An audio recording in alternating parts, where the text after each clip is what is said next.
Coucou les amis. Salut à tous. Bonne année. Bonne année. Oui, c'est vrai, meilleurs vœux à tous. C'est notre première vidéo de l'année. Oui, du coup, meilleurs vœux, que cette année soit pleine de quoi? De mieux par rapport à 2020, peut-être pour certains. En D- espérant que ça va pour vous et vos familles, évidemment. Et que 2020 promette un peu plus d'espoir et de créativité et de bon sens. D'amour, que vous soyez épanouis personnellement, professionnellement, tout ça. On voulait vous faire cette vidéo FAQ balade dans les Alpilles parce que c'est quand même sympa de se balader, hein. Et on vous avait posé des questions, enfin on vous avait proposé de nous poser des questions il y a quelques semaines. On n'avait pas eu le temps. Et là, on s'est dit que c'était sympa de se faire un petit tour avec Réa qui est avec nous. Tu dis bonjour Réa? Ouais. Coucou. Qui entre parenthèses vient de vomir dans la voiture. Très agréable. On a pris le micro parce qu'il y a un peu de vent, donc j'espère que ça ira. J'ai pris les questions, elles sont dans mon portable. Là j'avais fait une vidéo ici, ASMR, sur le petit plan là.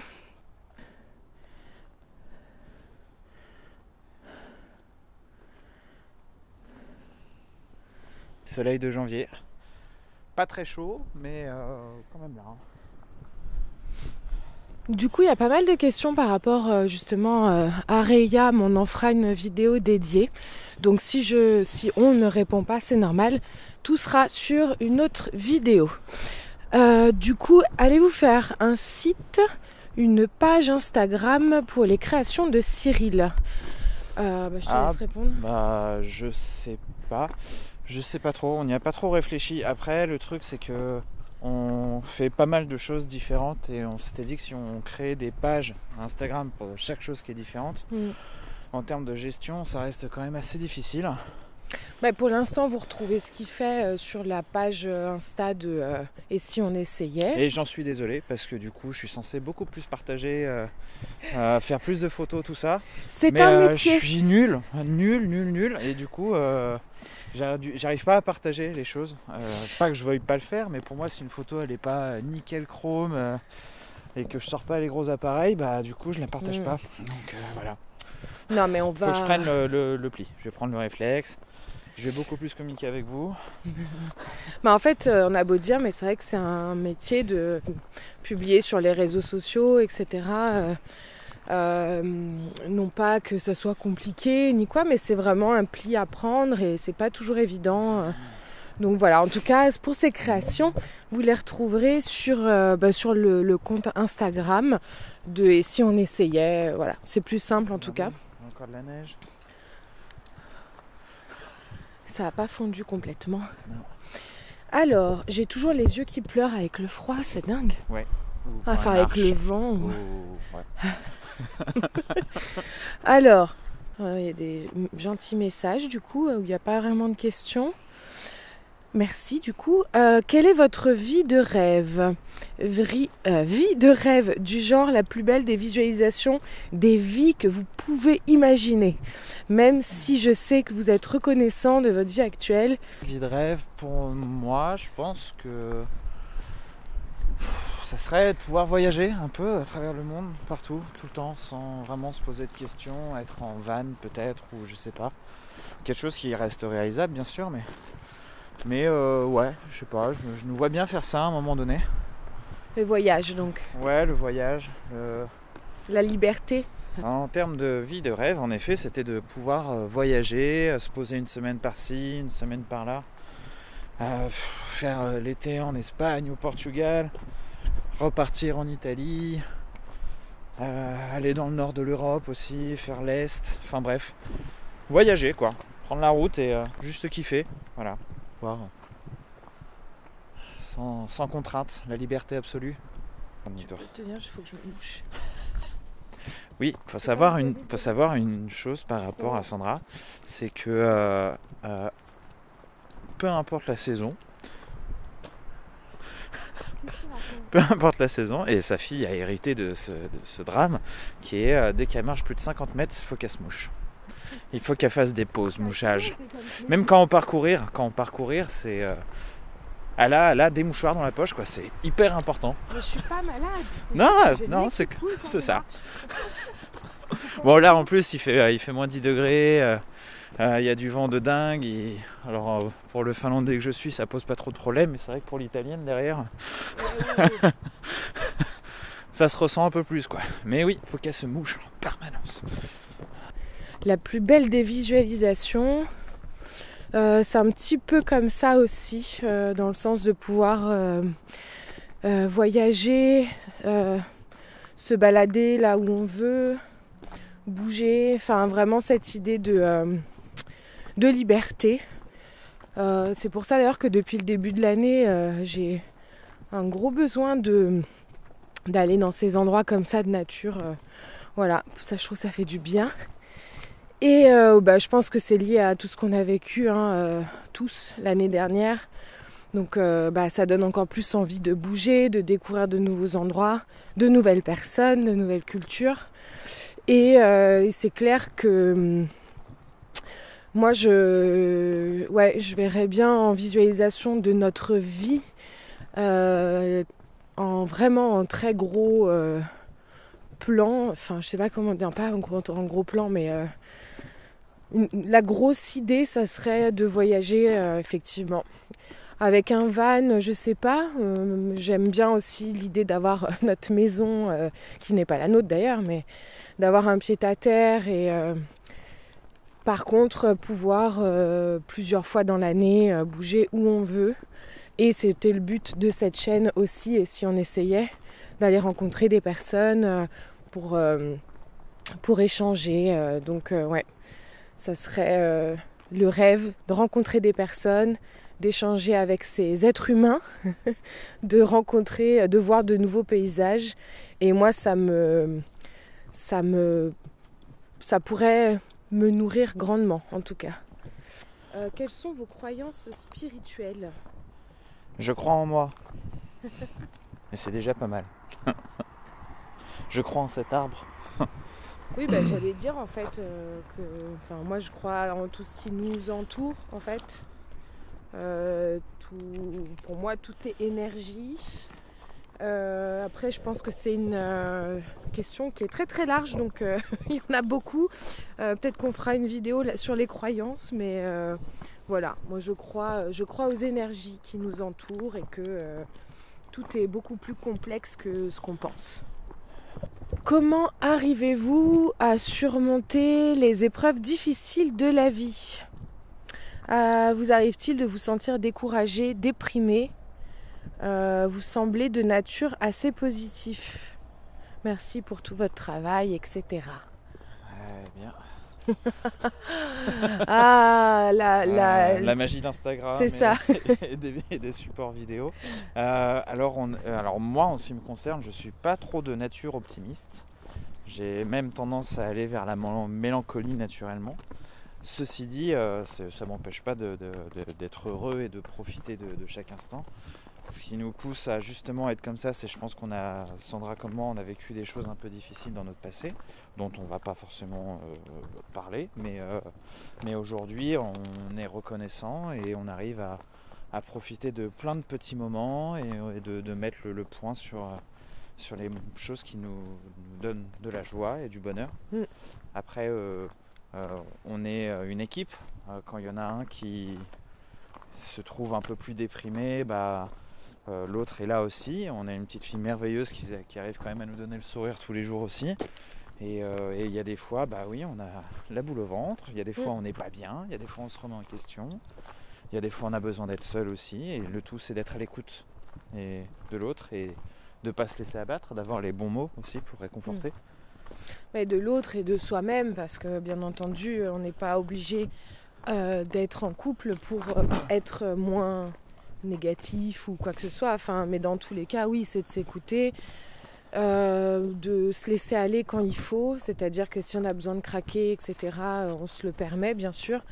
On n'est pas du tout positif tous les jours. Par contre, je trouve que on arrive de plus en plus à, quand ça va pas, à se poser pour parler et pour trouver des solutions. Et je pense que c'est ça, les gens positifs, en fait, c'est des personnes qui vont toujours se remettre en question et qui vont faire en sorte de trouver des solutions plutôt que de s'apitoyer sur une situation en se disant c'est la merde.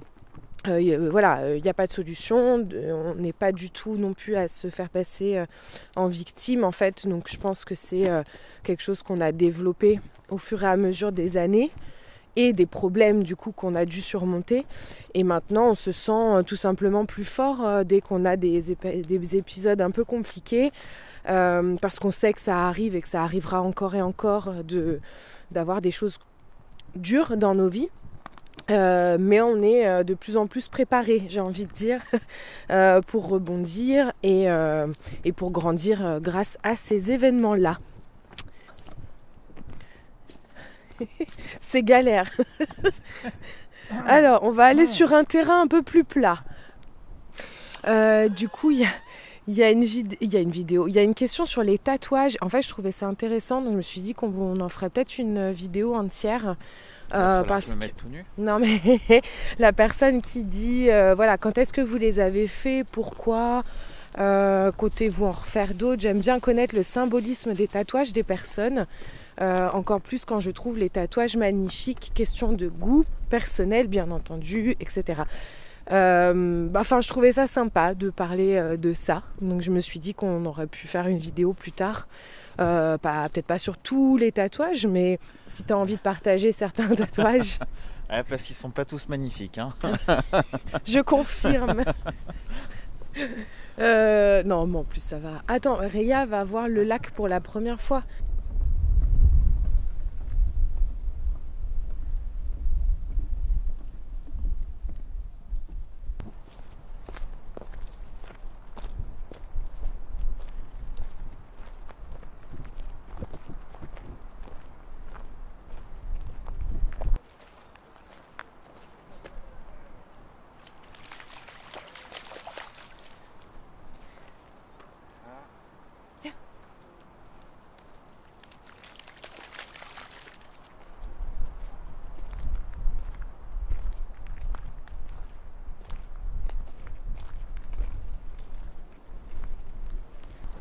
Là.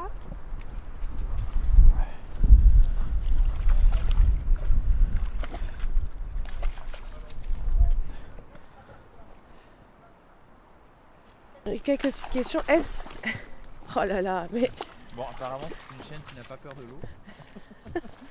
Non, elle n'a pas peur de l'eau, ça c'est clair.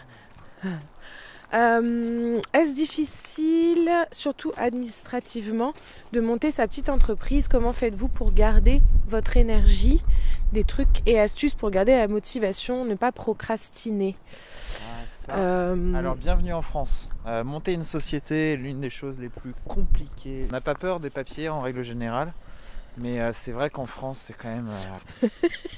je suis désolé, faut que vous voyez ça. Pour un chien qui fait un peu nounours, bah là du coup avec ses petites pattes on dirait un petit coq.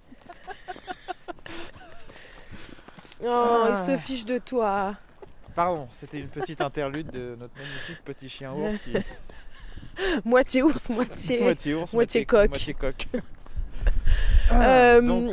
Donc en France on disait que c'était quand même compliqué. Sandra a monté sa société. Et j'ai développé une phobie administrative à oui. cause de du fait que ça soit vraiment prise de tête. Du coup, est-ce qu'on a des conseils à te donner? Pas vraiment, parce qu'on galère comme tout le monde en fait. Et du coup, on fait au mieux. On essaye justement de rester positif par rapport à tout ça, parce qu'on n'a pas le choix. Et que on a déjà fermé une première société qui était le food truck. Je vais pas dire que c'était à cause de ça, mais il y avait une partie aussi une partie liée, dans le sens où on peut vite perdre la motivation quand tout est galère à faire. Donc voilà, mais bon bah là maintenant on continue, on n'a pas envie de ne pas créer d'autres projets à cause de ça pour autant, mais c'est vraiment pas facile. Et comment faire pour ne pas procrastiner? Je pense que quand on fait quelque chose qui nous plaît vraiment beaucoup, comme on l'avait dit dans une autre vidéo, on a vraiment envie de se lever le matin et de faire ce qui nous plaît. Donc on procrastine pas trop avec Cyril. Par contre, quand ça nous arrive, c'est-à-dire une baisse de motivation ou d'énergie, et encore une fois, on s'écoute et on essaye de faire une pause quand c'est nécessaire avant de continuer.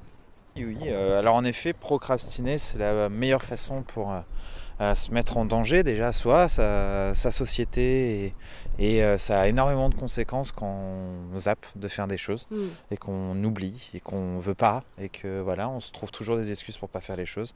Mais vraiment, quand on a une boîte, faut faire les choses. Faut pas mettre sur un tas de papier en disant allez, je ferai ça plus tard.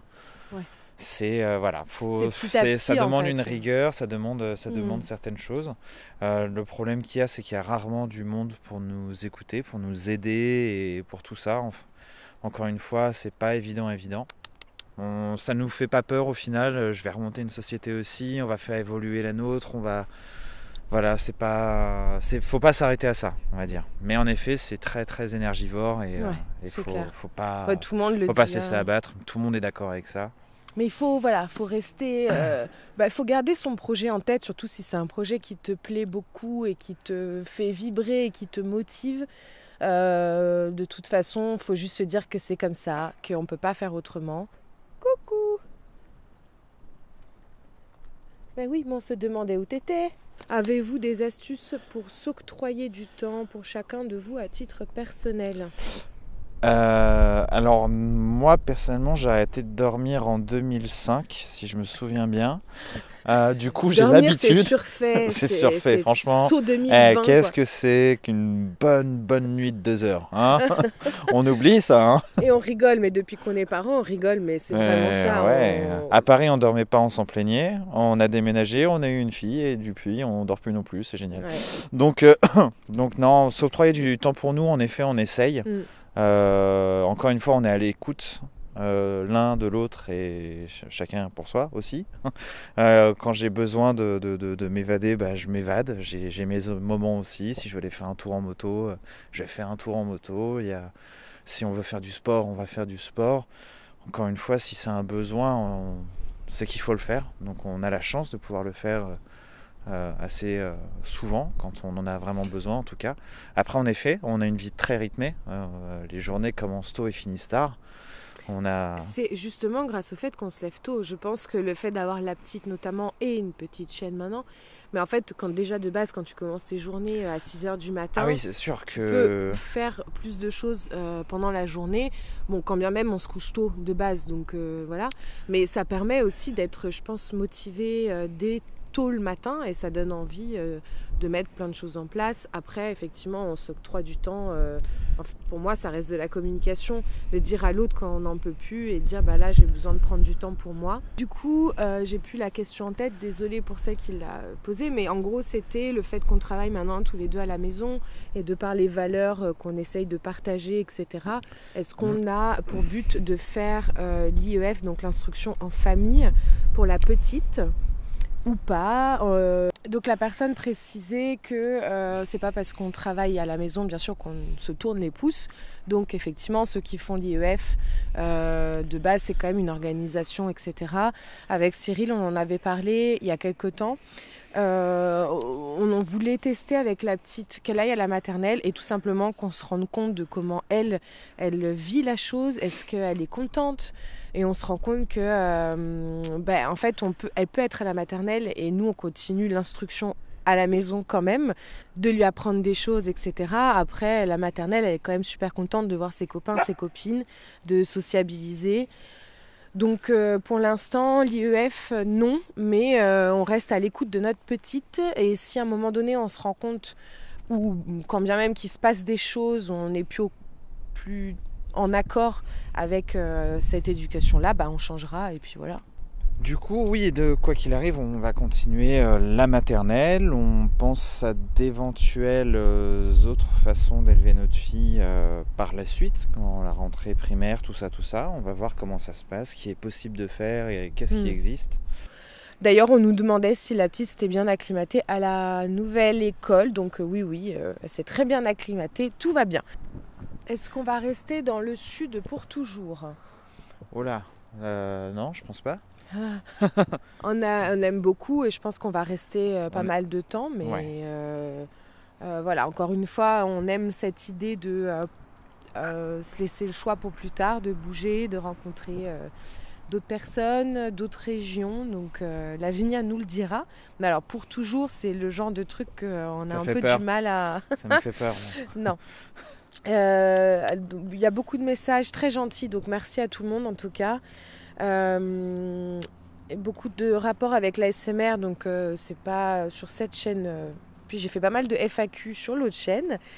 Bon, les amis, c'est un peu galère de faire cette balade FAQ dans le sens où Réa, elle a envie d'aller partout, ce qui est normal, donc voilà. Et puis les chemins qu'on veut emprunter sont un peu galères.